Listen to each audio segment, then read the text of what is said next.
A paz de Deus, pessoal. Tudo bem com vocês? Como vocês estão? Hoje eu vim contar um testemunho maravilhoso. Eu quero compartilhar com vocês algo grandioso que o Senhor fez. Muitas vezes a gente pensa que nosso caso é impossível, que nosso caso não tem mais solução, mas Deus ele vem provar que o impossível fica por conta dele e que nós temos que fazer o que está ao nosso alcance. O resto ele faz. Bom, vou começar o testemunho assim. Quem quiser ler o testemunho completo está lá no blog. Ela começa assim: Meu nome é Priscila e chegou o dia tão esperado de compartilhar o meu testemunho. Confesso que foram dias difíceis, mas as mãos de Deus me sustentaram. Até aqui o Senhor tem me ajudado. O versículo que me acompanhou durante todo esse processo está em Gênesis 18, versículo 14. Haveria alguma coisa impossível para o Senhor? Esse versículo diz tudo. Nada é impossível para Deus, ainda que as circunstâncias digam o contrário. Eu e meu marido nos conhecemos na adolescência. Naquela época, eu não era evangélica e ele estava afastado da igreja. Sinceramente, naquele tempo, eu não queria nada com ele. Mas quando percebi, já estávamos envolvidos. Hoje acredito que Deus já tinha um plano para nós. Comecei a frequentar a igreja com os pais dele em 2006 e sigo firme até hoje. Creio que este era o plano de Deus na minha vida. Nosso namoro foi muito conturbado, brigávamos muito. Ele era ciumento e carente, e eu, por ter crescido em uma família disfuncional, não conhecia muito bem o que era demonstrar afeto. Minha mãe trabalhava muito para nos sustentar e não tinha como demonstrar carinho como gostaria. Olha, abrindo um adendo aqui, eu sempre digo que o namoro, ele já é uma preparação para o casamento, né? E ela falando aqui, ó, brigávamos muito, namoro conturbado, e a gente pensa, né? E ainda assim casou, né? Então, às vezes, os erros, eles começam no início. Lógico que tudo é um plano do Senhor, né? Ela não era da igreja e o Senhor já converteu o coração dela, então para tudo há um motivo. Bom, vamos continuar aqui. Meu marido sempre me cobrava atenção e carinho. Ele sempre foi muito grudado e romântico, e eu mais fechada. Namoramos por 7 anos. Nesse período, terminamos algumas vezes, e em alguma dessas ocasiões ele chegou a se envolver com outra pessoa, mas não seguiram adiante.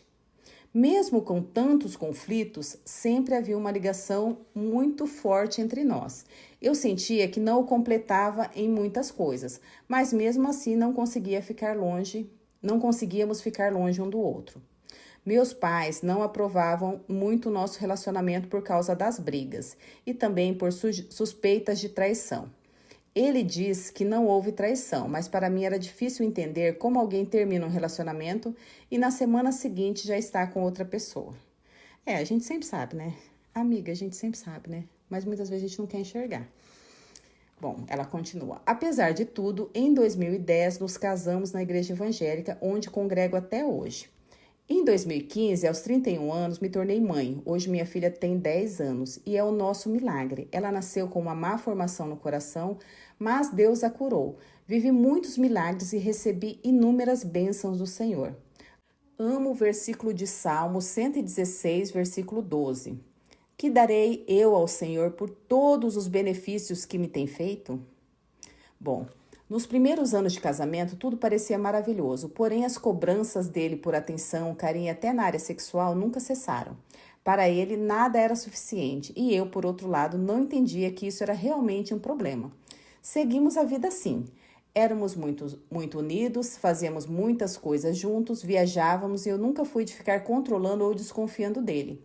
Aos meus olhos, era um casamento feliz, mas eu não sabia o que se passava dentro dele. Reconheço que também errei como mulher, principalmente na parte sexual. Muitas mulheres têm esse problema e não buscam ajuda, não buscam solução.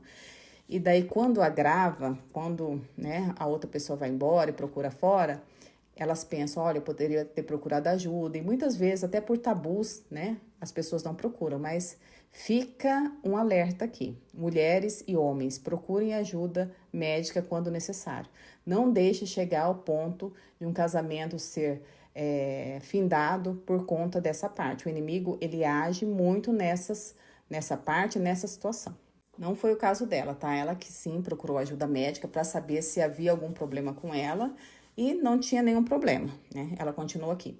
Cheguei a procurar médicos para saber se havia algum problema comigo, pois não sentia muita vontade. Fiz exames, mas nada foi detectado e seguimos a vida normalmente.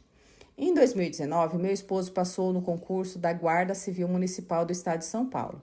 Era o sonho dele usar farda e ele realizou esse sonho. Ele era um bom pai, trocava na orquestra da igreja e estava sempre presente nas atividades da igreja, porém seu coração já estava se corrompendo. Em 2024, mais precisamente em abril, comecei a perceber mudanças no comportamento dele.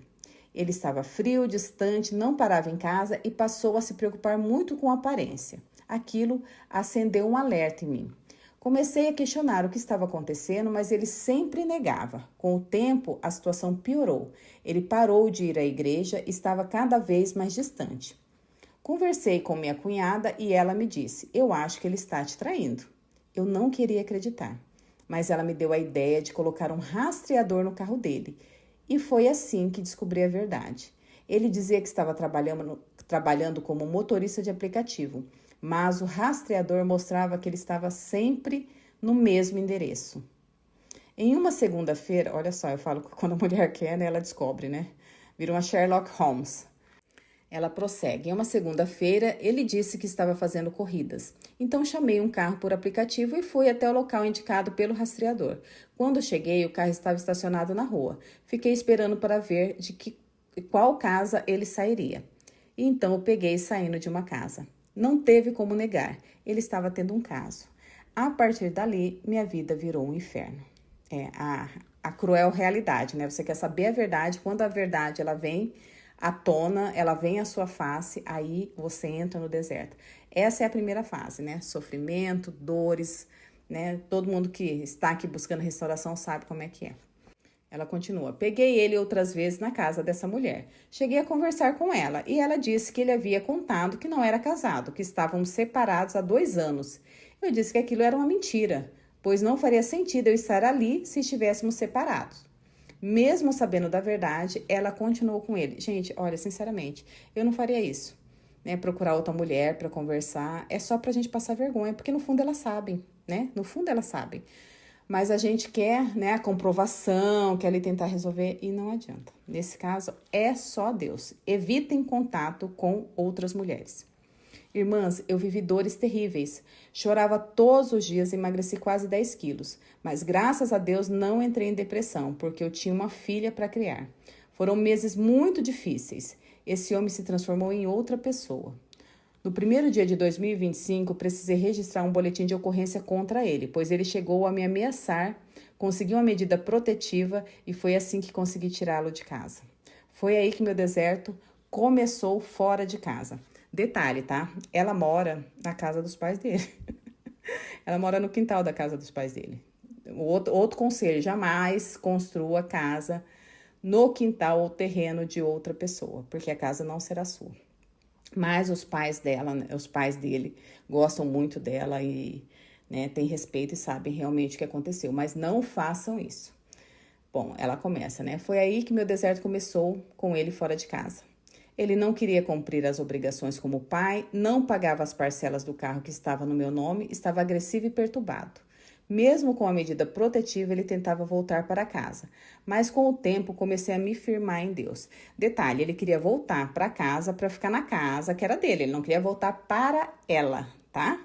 Então, esse detalhe é muito importante, porque muitas pessoas podem pensar, nossa, mas ele queria voltar para casa. Não, ele não queria. Ele queria ficar na vida que ele estava levando, mas ali, a casa, né, no quintal da casa dos pais dele, ele se achava no direito de voltar para casa. Bom, ela continua aqui.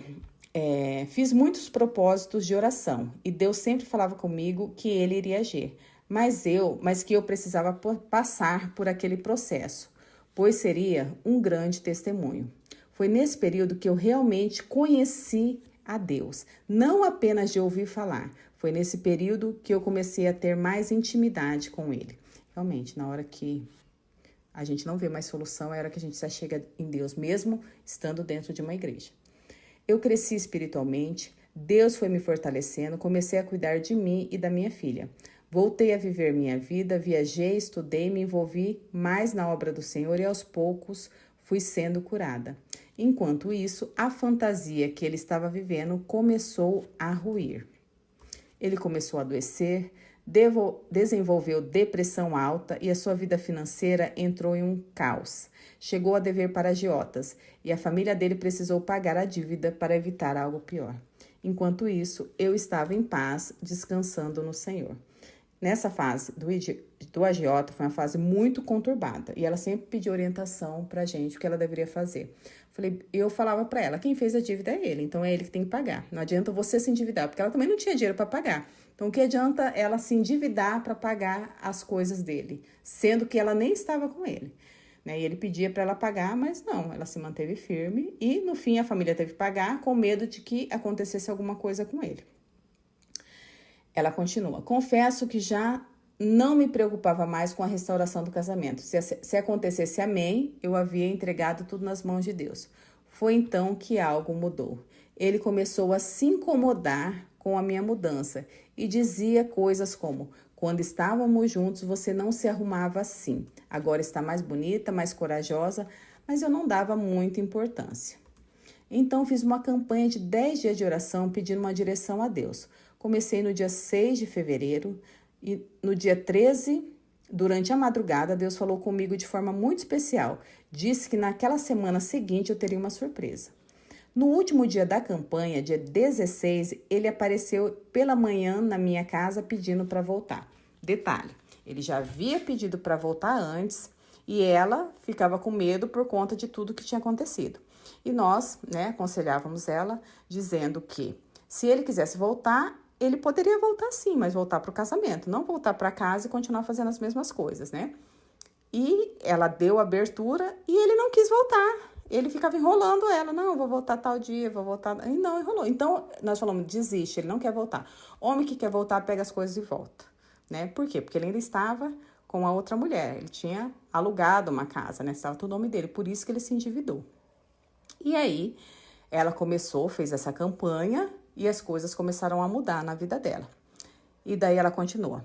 E foi exatamente como eu havia pedido a Deus, que ele viesse pedir para voltar e já trouxesse suas coisas no mesmo dia. Lembra que eu falei que ele falava que queria voltar, mas era só para ficar porque ele não queria nem trazer as coisas dele? Então, ele voltou trazendo as coisas dele.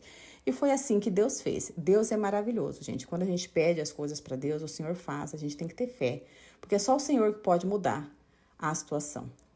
Ela continua, essa nova fase ainda tem sido desafiadora. Eu imaginei que ele voltaria totalmente arrependido, mas ainda existem muitos processos acontecendo. Tenho pedido a Deus sabedoria para viver essa fase.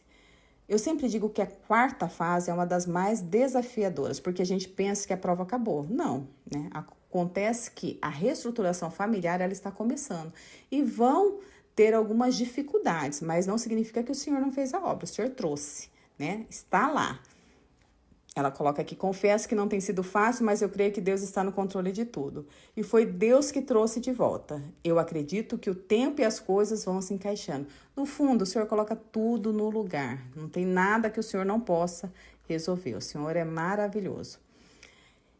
Ela coloca assim, a Sol tem sido uma bênção em todo esse processo, sempre disposta a ajudar com conselhos vindo da parte de Deus. Louvo ao Senhor pela vida dessa mulher que se levantou para ajudar outras pessoas, porque ela sabe exatamente o que é sentir essa dor que dilacera o coração. Gente, só quem passou por isso. Não só eu, mas todas as outras pessoas que ajudam no grupo. Nós passamos por isso e nós sabemos que é um processo difícil.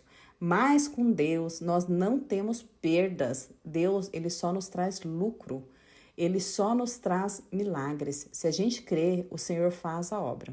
Eu sei que a volta não é muitas vezes como a gente imagina, né? Como um príncipe encantado, trazendo flores. Há muitos desafios porque a pessoa volta endividada, a pessoa até colocar as contas no eixo ali, né? Mas o Senhor vai colocando tudo no lugar, não falta nada. Quando a gente confia no Senhor, o Senhor vai preparando todas as coisas, o Senhor prepara, supre a necessidade, né? Até o ponto que tudo se encaixa. O Senhor que coloca as coisas no lugar. Nós temos que fazer a nossa parte. Fazendo o quê? Continuar orando, jejuando e buscando.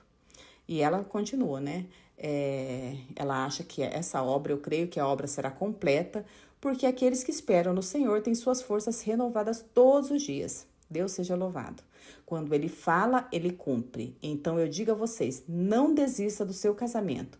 Pode até parecer impossível, mas quando Deus opera, ninguém pode impedir. Quando Deus opera, quem pode impedir? Ninguém. É Deus que faz o milagre, nós cremos. Enquanto Deus estiver no negócio, o negócio vai dar certo. Não tem nada que Deus não possa fazer. Então, para você que está ouvindo esse testemunho, acreditando que as coisas estão difíceis, que não há mais solução, há solução sim, porque o Senhor é Deus e Ele restaura. Assim como Ele restaurou o casamento da Priscila, que para ela parecia impossível, e eu falo uma coisa além. Deus começou a fazer a obra a partir do momento que ela começou a mudar. Que ela começou a parar de atacar o marido e começou a se voltar para Deus. Quando ela parou de olhar as falhas dele e começou a clamar a Deus. Aí o Senhor entrou, porque ela precisava de uma restauração pessoal e uma restauração também na mente, porque a mente dela trabalhava o tempo todo contra. Quando ela descansou e deixou que o Senhor restaurasse a mente e o coração, as coisas começaram a mudar. Então, se você está ouvindo esse testemunho e você quer uma mudança na sua vida, se entregue a Deus verdadeiramente. Ore, jejue, busque. Jejue bastante. Caças de demônios só saem com jejum e oração. Amém? Então, para você que leu esse testemunho, vamos glorificar a Deus pela vida da Priscila, para que o esposo consiga pagar todas as dívidas, para que ele seja um homem, um filho, um servo, um pai maravilhoso e que com o tempo ele volte a congregar, volte a buscar o Senhor de puro e sincero coração. Amém? É esse o testemunho dela. Para quem quiser ler o testemunho completo, também está no blog, vou deixar o link aqui embaixo. Que Deus abençoe a vida de vocês e que tenhamos todos uma linda e uma ótima semana.